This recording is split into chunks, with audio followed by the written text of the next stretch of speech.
ये for example इसका मैंने डायमेंशनल वर्किंग प्लान बनाना है। ये देखें, इसकी मैंने ये रिमूव कर दी, ये भी मैं रिमूव कर देता हूँ। अब आपको मैं कमांड बताता हूँ, कमांड अप्लाई करता हूँ मैं, QDIM, DIM, यानी कि क्विक डायमेंशन इसका नाम है। ये मैंने सेलेक्ट की है सारी लाइंस, ठीक है। ये आउटर लाइन मैंने सेलेक्ट कर दी। अब यहाँ पे मैंने क्लिक किया सिर्फ, और ये सारी की सारी डायमेंशन ऑटोमेटिकली यहाँ पे आ चुकी हैं। ये मैंने मैच कर दी, ठीक है। इसी तरह मैंने फिर क्विक डायमेंशन लगाई, ये डायमेंशन है, ये लाइनें मैंने सेलेक्ट की, ठीक है। ये आउटर लाइन सेलेक्ट की, तो ये देखें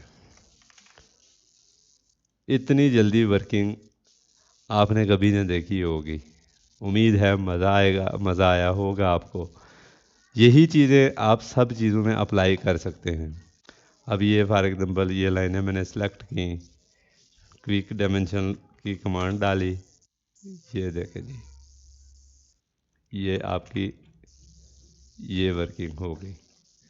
देख लें दोस्तों कितना मज़े का काम और कितना जल्दी होगा। एक ही कमांड के साथ आप इतना जल्दी काम कर सकेंगे कि मज़ा ही आ जाएगा। तो उम्मीद है कि आपको वीडियो पसंद आई होगी। तो इंशाल्लाह मिलते हैं हम लोग नेक्स्ट वीडियो के अंदर।